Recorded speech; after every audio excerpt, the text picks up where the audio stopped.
저는 본문 말씀 통하여서 진정한 변화, 변화라는 말씀으로 우리 말씀 나누기를 원합니다.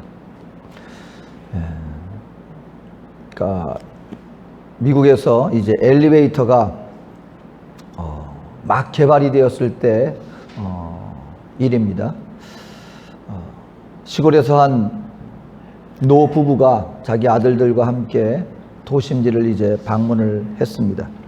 이제 볼일을 보고 이제 도심지까지 나왔으니까, 도시에 나왔으니까 백화점에 들렀습니다.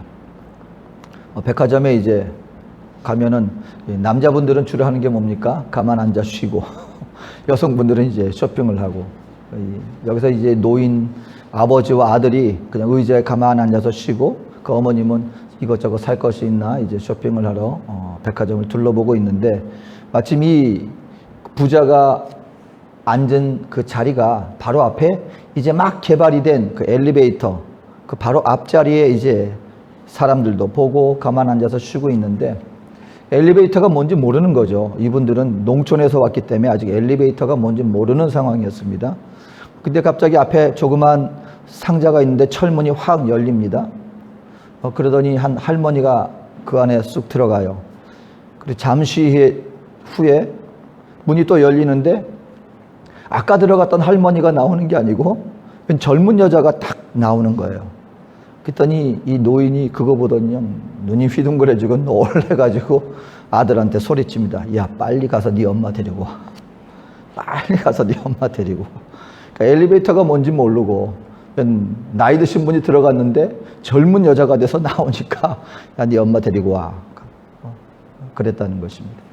그래서 우리가 살아가다 보면은 가족이든지 아니면 함께하는 동료든지 이렇게 함께 살아가다 보면은 그런 마음들이 있는 것 같아요. 야, 저 사람은 좀 이런 게 좀 변화됐으면, 이게 좀 바뀌었으면 좋겠다. 뭔가 변화를 바라는 그런 어떤 마음들이 있는 것 같습니다. 그리고 여러분, 거기서 조금 더 우리 마음을 깊이 이렇게 들여다보면은요, 사실 정작 그 어떤 변화를 바라는 그 대상은 처음에는 이 사람이 아니면 이 사회가 이렇게 바뀌었으면 좋겠다 하는데, 사실은 정작 제일 큰 변화를 바라는 사람은 누군가? 바로 자신을 향한 바람이 있다는 거예요. 내가 좀 이렇게 변화되었으면, 나도 이렇게 되었으면 하는 어떤 변화에 대한 대상의 가장 큰 바람은 사실은 그 어떤 누구도 아니고 나 자신을 향한 변화의 바람이 사실은 가장 크다는 것을 우리는 알 수 있습니다. 여러분, 예수를 믿는 저와 여러분, 우리 믿는 신앙인들도 우리 그런 마음 있지 않습니까? 나름대로 내가 이제 예수님을 믿었으면 나도 이제 이런 사람으로 좀 변화가 되었으면 좋겠다.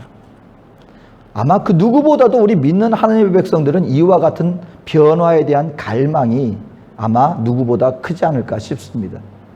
근데 여러분, 저와 여러분들이 이 땅에서 우리 예수님을 믿고 신앙생활에 나가는데, 예수를 믿는다는 이 의미가 뭐겠습니까? 예수를 믿는다는 것은요, 신앙인이 된다는 것은 어떻게 보면 변화를 의미하는 것입니다.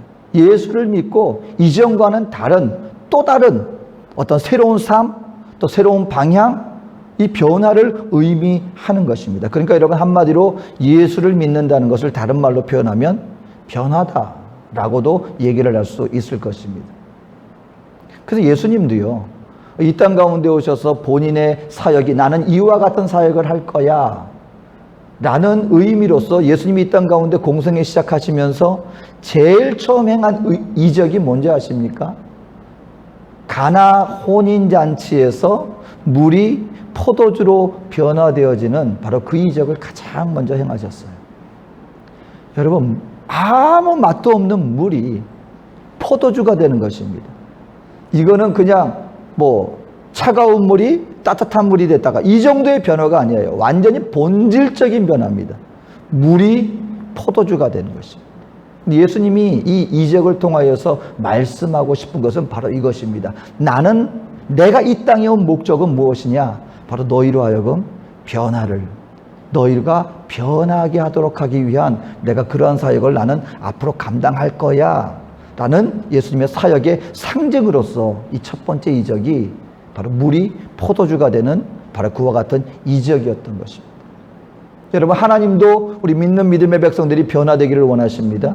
그리고 저와 여러분들도 믿는 믿음의 백성들도 나도 이렇게 변화가 되었으면 좋겠다라는 갈망이 있다면 어떻게 하면 그러면 우리는 이와 같은 변화를 실질적으로 이루어 나갈 수 있겠는가? 오늘 본문 말씀을 통하여서 우리 몇 가지를 살펴보도록 하겠습니다. 먼저 우리 하나님의 백성들, 저와 여러분들이 진정한 변화를 이루기 위해서는 오늘 사도 바울은 말씀을 통하여 이렇게 말합니다. 첫 번째로 예수님을 개인적으로 만나야 한다라고 말씀해 주고 있습니다. 여러분 아마 이 변화를 체험한 가장 대표적인 인물 중에 하나를 꼽으라고 한다면, 그리고 변화도 그냥 변화가 아니고 아주 그냥 그 극적인 변화를 우리에게 보여주는 인물 중에 한 사람을 꼽으라고 한다면 여러분 바울만한 사람도 없을 것입니다. 사도 바울만한. 바울은 어떤 사람이었습니까? 우리가 아는 것처럼 예수 믿는 사람들을 핍박하는 사람들이었습니다. 예수 믿는 사람들을 순교의 자리로까지 이끌었던 사람이 바로 바울이었습니다. 그랬던 바울이 이제는 자기가 핍박하였던 그 그리스도교를, 예수님의 복음을 이제는 본인이 전하는 자가 되었습니다. 여러분 이렇게 극적인 변화를 체험한 사람도 아마 드물 것입니다. 그런데 오늘 사도 바울은 내가 이전에는 핍박하는 자였다가 이제는 복음 전하는 자가 되었는데 내가 어떻게 해서 그와 같은 변화를 체험하게 되었는가? 오늘 사도 바울은 한마디로 말합니다. 복음으로 말미암은 것이었다는 것입니다. 바로 복음으로 말미암아 자신이 변화되었는데 이 복음은 어떤 복음인가? 오늘 이 갈라디아서 1장 12절에 이렇게 말하고 있습니다. 11절에 형제들아 내가 너희에게 알게 하노니 내가 전한 복음은 사람의 뜻을 따라 된 것이 아니다. 복음으로 말미암아 사도 바울이 변화가 되었는데 이 복음은 어떤 복음인가? 사람으로 말미암은 복음이 아니었다. 이걸 분명히 여러 번 반복하여 강조하고 있습니다. 12절에 계속해서 말합니다. 이는 내가 사람에게서 받은 것도 아니요 배운 것도 아니요 오직 예수 그리스도의 계시로 말미암은 것이다. 바울이 거듭거듭 강조하는 것은 이것입니다. 내가 복음으로 말미암아 이 변화를 이루게 되었는데 이 복음은 사람으로 말미암은 것이 아니다. 사도 바울은 그러면 왜 이렇게 사람으로 말미암은 것이 아니라는 것을 강조하고 있는가? 그 당시에 여러분 너무나 많은 사람들로 말미암은 가르침이 그 사회에 팽배했었기 때문에 그랬다는 것입니다. 여러분 바울이 살던 시대는 오늘날까지도 여러분 수많은 사람들의 사상과 정신세계에 영향을 주고 있는 이 철학이라는 것이 꽃을 피우던 시대였습니다. 플라톤이라든가 소크라테스라든가, 그리고 그 당시에는 무엇이 사람들의 정신을 지배하고 있었습니까? 오늘날은 우리가 신화라고 해서 그냥 한낱 그냥 옛날 이야기거리도 듣고 있지만 헬라 그 그리스 신화라는 것이 사람들의 마음과 정신을 지배하고 있는 바로 그런 대단한 영향력을 끼치고 있었던 그런 시대에 사도 바울이 살고 있었습니다. 사람들에게 대단한 철학적인 가르침으로 사람들의 마음과 정신을 아주 양육하고 있었던 시대였습니다. 그러면은 그런 해외 그런 유럽 철학만 지금 발달하고 있었습니까? 아니죠. 사도 바울 여러분 유대인들에게는 또한 유대교적인 그 여러 가지 전통과 율법적인 가르침이 있었습니다. 수많은 가르침들이 사회에 팽배하고 있었던 그 시대였기 때문에 바울은 말하는 것입니다. 내가 들은 복음은 사람들로 말미암아 받은 것도 아니요 사람들에게 가르침을 받은 것도 아니다. 그럼 오늘날 우리가 살고 있는 이 시대는 여러분 그때와 또 다릅니까? 그렇지 않죠. 오늘날에도 많은 가르침이 있습니다. 모더니즘, 포스트 모더니즘, 그리고 각 국가에는 여러분 어디를 보든지 보수 진영이 있고 진보 진영이 있고 자유주의 진영이 있고 여러 가지 주의가 있습니다. 종교는 어떻습니까, 여러분? 또 불교도 있죠. 이슬람교도 있죠. 그리고 보니까요, 여러분 아직까지 이렇게 드러나지 않은 수많은 여러 가지 토속 신앙들이 여러분 어느 나라나 많은 것을 봅니다. 저는 한국에서 그런 곳이 있었대요. 누군가가 어떻게 우연히 방문을 하게 됐는데 처음 들어보는 이름도 생소한 그런 종교인데 아주 어마어마한 지역에 그 안에 본인들만의 공동체 생활을 하고 있다는 것입니다. 그리고 그 안에서 자라나는 그 자녀들은요, 바깥에 발도 내디디지 못한다는. 그러니까 아주 어마어마하게 그냥 큰 어떤 성처럼 한 지방을 형성하고 있는데 그 안에는 함부로 들어가지도 못하고 그 안에 교주가 살고 있는 거예요. 그리고 신도들과 자녀는 자신들만의 그 아주 굉장히 닫혀진 그런 공동체 생활을 하는 곳도 있다는 것을 제가 듣고 깜짝 놀랐습니다. 여러분이 우리가 살고 있는 여기 포르토알레그레도 보니까요, 또 이 중남미도 보니까 굉장히 토속신앙의 사람들이 약해요. 그래서 제가 파라과이에서 그 인디안 촌내에 그 무당집이 하나 있었는데 어느 날은 보니까 고급 차량을 탄 현지인이 그 무당집을 방문하는 거예요. 우리가 볼 땐 여러분 돈도 있고 지위도 있고 그러면은 그런 토속신앙, 여러분 인디안, 그 현지인들이 그 무시하는 인디안 저 무당집에 여러분 발이나 디디겠는가 생각하기 쉬운데 그렇지 않더라는 겁니다. 뭔가 연약한 거예요. 뭔가 의존하고 싶은데 그런 토속신앙을 찾아와서 그 인디안 쪽 무당 앞에 돈을 주고 소위 말해서 뭔가 자기 소원을 비는 그런 모습들을 보고 깜짝 놀랐습니다. 여전히 우리가 볼 때는 과학도 발달하고 지식도 발달하고 우리가 그런 어떤 토속 신앙이라든가 주술적인 신앙에 우리가 전혀 상관없을 것 같지만 여전히 그와 같은 것들은 우리들에게 영향력을 끼치고 있는 시대를 우리는 살아가고 있습니다. 그런데 사도 바울은 말하는 거예요. 자기를 변화시킨 복음은 바로 이와 같은 이 세상에 팽배한 사람들로 말미암은 철학이나 지식이나 그 어떤 토속 신앙으로 말미암은 것이 아니다라고 분명히 말씀을 하고 있습니다. 그러면 이 복음은 어떤 것인가? 바로 하나님의 계시로 말미암은 것이다. 사람들에게서 비롯된 것이 아니라 하나님이 보여주신 이 하늘나라의 진리를 그 열어주셨기 때문에 깨닫게 되어진 하늘로부터 말미암아 나에게 받아진 그런 계시다. 그것이 복음이다 라고 얘기를 하고 있습니다. 여러분, 우리 기독교에서는요, 이 하나님의 계시를 두 가지로 우리가 얘기를 하는데 하나는 일반적인 계시가 있습니다. 그건 뭐냐면 하나님이 일반적인 모든 자연을 통하여서 살아계신 하나님을 보여주셨다는 거예요. 여러분 정말 조금만 우리가 눈을 들어서 이 지구라고 하는 이 온 광활한 우주 가운데 저와 여러분들이 보고 있는 이 모든 생명체가 존재한다는 이 모든 것들을 우리가 조금만 유심히 관찰해 보면 이건 절대로 자연적으로 형성될 수 없는 것임을 우리는 알게 됩니다. 제가 뭐 자세하게 설명은 하지 않겠지만 이 지구라고 하는 것, 이 달이 지구를 돌고 또 이 지구가 태양을 돌고 도는데 정확하게 한 채 오차도 없이 돌고 도는 것. 여러분이 달이 지구 그 거리가 달이 지구보다 조금만 더 가깝거나 조금만 더 멀었어도요, 이 지구 생명체는 여러분 존재할 수 없습니다. 근데 여러분이 모든 것들이 너무나 정확하게, 그리고 우리 인류가 살아갈 수 있는 이 생명체가 존재할 수 있도록 되어진 이 모든 자연 환경을 통하여서 우리는 무엇을 인정할 수밖에 없는가? 이 우주 만물을 설계한 설계자가 하나님이 존재할 수밖에 없다는 것을 인정할 수밖에 없게 된다는 겁니다. 이것이 무엇이냐? 자연 계시입니다. 근데 특별 계시가 있어요. 그 특별 계시는 뭐냐? 바로 하나님께서 성령으로 말미암아 택함 받은 하나님의 종을 통하여서 특별하게 계시하여 주신, 다시 말하면 이 성경을 통하여서 계시하여 주신 이 하나님의 말씀, 이것을 우리는 특별 계시다라고 우리가 얘기를 합니다. 근데 오늘 사도 바울은요, 이 복음에 대해서, 이 계시에 대해서 얘기하는데 그냥 일반 계시다, 하나님의 말씀이다 얘기하지 않고 그리스도의 계시다. 자기가 받은 복음은 사람으로 말미암은 것이 아니라 그리스도의 계시로 말미암아 자기가 받은 것이다 라고 얘기를 하고 있습니다. 이 말은 무슨 말이냐면, 여러분 결국 하나님께서 우리 인생들에게 하늘로부터 주어진 이 열려진 이 진리의 말씀의 핵심 중심은 누구를 향하고 있는가? 바로 예수님을 향하고 있다는 거예요. 오늘 저와 여러분들이 신앙생활에 나가면서 그렇기 때문에 분명히 알아야 합니다. 여러분은 복음을 알고 계십니까?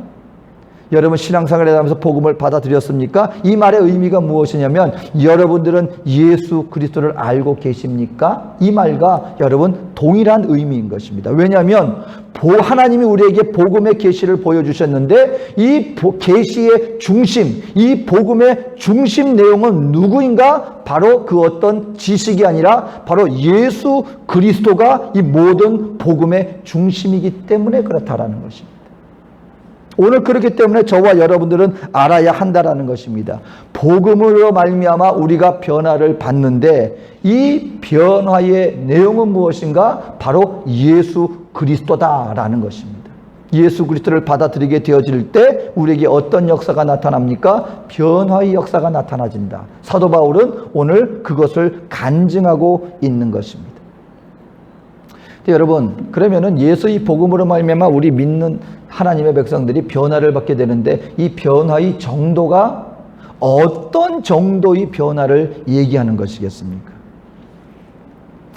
제가 그 선교대회에 나가서 그 지하철을 타고 이렇게 사모하고 어디를 가는 중에 저는 놀라운 변화를 한번 목격한 적이 있습니다. 뭐냐면 이제 사람들이 좀 어느 정도 그렇게 많지는 않았는데 좀 있어서 사모는 앉아서 가고 저는 그 앞에 이제 딱 서서 이제 손잡이를 잡고 이렇게 가고 있는데 그때 그 옆에 한 아가씨가 앉아 있었어요. 근데 여러분 한국에 가서 제가 좀 한국 가면 어차피 뭐 지하철도 많이 타고 다니고 버스도 많이 타고 다니잖아요. 한국에서 제가 한 가지 좀 이게 뭐 여기서도 뭐 남미에서도 그런지 모르겠습니다만 좀 독특하게 봤던 것 중에 하나가 여자분들이 그 화장을 많이 하더라고요. 버스를 타고 가면 집에서 하고 오는 게 아니고 급한 일이 있어서 그런지 버스를 타든지 아니면 지하철을 타든지 그냥 그 자리에 앉아서 잠깐 이렇게 화장하는 모습이 눈에 많이 띄더라고요. 근데 사모가 앉아있고 옆에 어떤 아가씨가 한이 앉아있었는데 그냥 이렇게 얘기를 하고 가다가 봤는데 뭐 화장을 좀 이렇게 하는 것 같아요. 근데 처음에 얘기하고 나갈 때는 몰랐는데 그 옆에 앉았을 때 그렇게 얼굴이 뽀얗거나 그렇게 하얗지 않았거든요. 근데 조금 지나서 얘기하다가 우연히 살짝 봤는데 와, 완전히 딴 사람이 돼 있는 거예요. 화장이 얼마나 질이 좋은 건지 화장을 잘해서 그런지 그렇게 뽀얗고 하얗지가 않았는데 잠깐 얘기하다가 조금 있다 봤는데 완전 딴 사람이 앉아 있는 것 같아요. 야, 놀라운 변화를 제가 거기서 체험을 했습니다. 그래서 그래서 여자분들의 그 화장 그 전과 후가 와, 이게 완전히 참 효과가 있구나. 제가 그때 참 확연하게 차이를 느꼈습니다.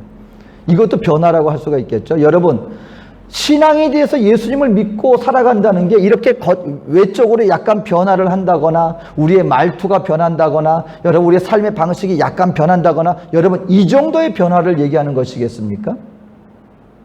예수님이 니고데모를 만나서 하신 말씀 중에 성경이 말하는 우리 믿는 예수로 말미암아 우리에게 다가와지는 변화를요 한마디로 이렇게 얘기해 주셨습니다. 사람이 거듭나지 않고는 아버지의 나라에 들어갈 수가 없다.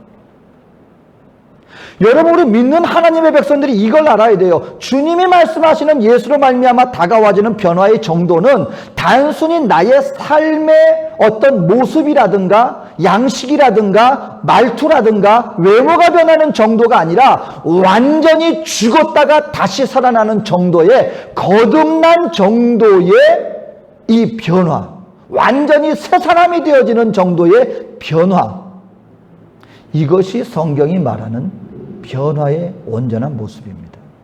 근데 이 변화는 어떻게 우리가 체험할 수 있습니까? 여러분 성경은 분명히 한마디로 말하는 거예요. 오늘 요한복음 3장 14절 16절은 이 변화에 대해서 이렇게 말합니다. 모세가 광야에서 뱀을 든 것 같이 인자도 들려야 하리니 이는 그를 믿는 자마다 영생을 얻게 하려 하심이니라. 하나님이 세상을 이처럼 사랑하사 독생자를 주셨으니 이는 그를 믿는 자마다 멸망하지 않고 영생을 얻게 하려 하심이니라. 다른 방법은 없습니다. 오늘 사도 바울은요 누구보다도 예수로 말미암아 죽었던 영혼이 다시 살아나고 그로 말미암아 자기에게 다가온 이 변화를 누구보다 체험하였기 때문에 사도 바울은 이렇게 말하는 거예요. 내가 받은 이 복음은 사람으로 말미암은 것이 아니라, 사람에게 배운 것이 아니라 바로 그리스도의 계시로 말미암은 것이다. 바울은 다메섹으로 가는 그 도상에서 예수 그리스도를 만나게 되었고, 예수를 만남으로 말미암아 죽었던 자기의 영혼이 다시금 살아나는 그 영적인 변화를 체험하였고, 그리고 그로 말미암아 어디를 가든지 말씀하는 것입니다. 나는 사람으로 말미암은 것이 아니라 나를 택하신 하나님으로 말미암아 오늘 내가 존재하게 되었다. 이것이 뭡니까, 여러분? 간증이에요. 오늘 그렇기 때문에 하나님을 믿는 믿음의 백성들, 저와 여러분들은요, 다른 건 몰라도 이것만큼은 누구에게든지 저와 여러분들이 전할 수 있는 사람이 되어야 합니다. 다시 말하면 나의 다메섹이 있는가? 여러분은 예수님을 만난, 예수로 말미암아 저와 여러분들의 영혼이 거듭난 그 믿음의 확신, 그 믿음의 시간, 내가 다시금 주 안에서 새롭게 태어난 그 순간, 그 믿음의 간증을 다른 사람은 몰라도 예수를 믿는다는 저와 여러분들은 누구나가 이 다메섹, 이 믿음의 간증만큼은 확신하며 있어야 한다라고 하는 사실인 것입니다.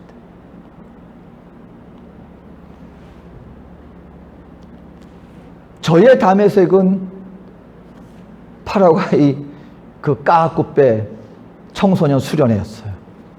이민 와서 한 2년 정도 있다가 교회라고는 한 번도 발을 들여보내지 않았던 제가 한 이민 오고 나서 한 2년 정도 지나고 그 생활 속에 여러 가지 마음의 어려움, 호소할 길이 없어서 교회에서 청소년 수련회 간다고 하는데 그때는 어딘지도 몰랐죠. 온 지 얼마 안 되고 해서. 근데 지금 보니까 거기가 까꾸뼈 어떤 현지 수련원이었어요. 거기 청소년들이 모여서 그 수련회를 하는데 처음으로 뭐 수련회라는 것이 있는지도 몰랐어요. 근데 거기 수련회 갔다가 거기에 저녁에 집회 속에서 예수님을 찾았고, 예수님의 이름을 부르는 그날 저녁 저는 성령 안에서 예수님을 만났습니다. 정말 내 영혼 속에 나를 찾아오신 살아계신 하나님, 나의 예수님을 저는 그날 만났습니다. 바로 그것이 나에게 있어서는 다메섹이고, 그리고 나는 어딜 가든지 예수님은 살아계신 하나님이시고 예수로 말미암아 나는 구원받았습니다 라고 확신 있게 증거할 수 있습니다. 근데 여러분들 이걸 가지고 또 이렇게 구원파 사람들은 몇 날 몇 시에 어디에서 예수 믿었냐? 당신 구원받았습니까? 구원받았습니다. 언제 어디에 몇 시에 받았습니까? 모르겠는데요. 기억 안 나는데요. 그럼 당신 아직 구원받은가? 이게 아닙니다, 여러분. 저도 이민 오고 나서 한 2, 3년 있다 받았지만 연도수는 확실히 몰라요. 확실히 몇 년도인지는 모르겠습니다.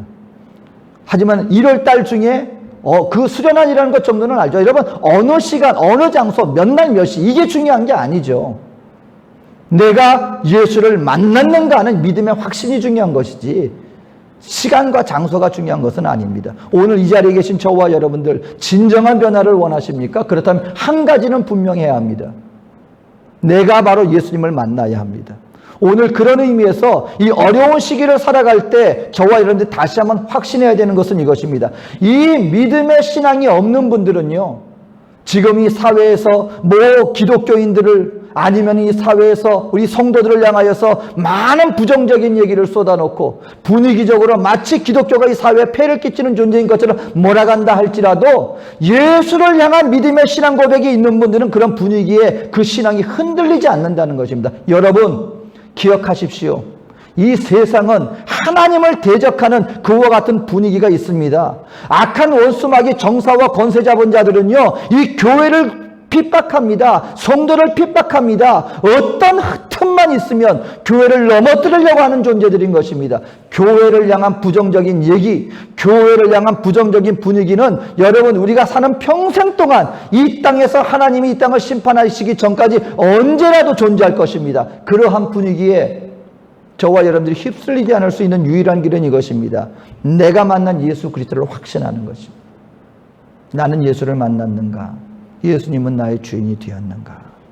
변화는 거기에서부터 시작하는 것입니다. 종교적인 말투를 배우는 게 아닙니다, 여러분. 종교적인 행동을 배우는 게 아닙니다. 우리의 외모를 바꾸는 것이 아닙니다. 예수를 만나는 그 순간 죽었던 나의 영혼이 하늘로부터 새 영을 입어 나에게 새 생명이 임하는 것이고, 나는 본질적으로 새 사람이 되어지는 것, 바로 그것이 성경이 말하는 변화의 모습이다. 그러니까 오늘 저와 여러분들의 온전한 변화를 이루기 위해서는 무엇이 필요합니까? 사도 바울은 분명히 말합니다. 나는 예수님을 만났습니다. 그리고 그 그리스도의 계시로 말미암아 나는 새 사람이 되었고 나는 변화되었습니다. 오늘 저와 여러분들에게도 예수로 말미암아 다가온 이 놀라운 변화의 간증, 새 생명으로, 새 사람으로 거듭난 이 믿음의 간증이 있게 되어지는 우리 저와 여러분들 되어지시기를 주의 이름으로 축원드립니다. 자, 오늘 우리 첫 번째, 우리 온전한 변화를 위해서는 개인적으로 예수를 만나야 한다는 사실을 우리가 보았습니다. 다음 주에 우리 다음 계속하여서 우리 변화에 대한 우리 성경의 말씀 우리 보도록 하겠습니다. 자, 오늘 시간 잠시 기도하겠습니다.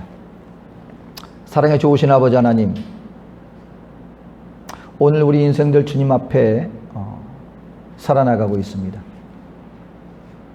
예수를 믿는 자들에게는 우리 하나님 안에서 새 사람이 되어지는 놀라운 변화가 우리에게 일어납니다. 어지러운 세상입니다. 우리의 믿음을 흔들고 교회를 향하여 핍박하고 교회를 부정적으로 인식하려는 이러한 세상 풍조 속에서 어느 때보다도 우리 한 사람 한 사람이 바로 나를 위하여 십자가에 못 박혀 죽으시고 부활하심으로 우리에게 새 생명과 영생의 길을 열어놓으신 그 하나님의 놀라운 사랑을 깨달아 그 예수님을 믿고 받아들이고 주님과 동행하는 믿음의 자리에서 결단코 흔들리지 않고 더욱 깊이 예수 그리스도의 뿌리를 내리는 인생을 살아가는 우리 모두가 되게 하여 주시옵소서. 오늘 시간도 우리 가운데 함께 하시고 우리에게 은혜 베풀어 주시는 주님의 사랑과 은혜를 감사드리며 예수님의 이름으로 기도합니다.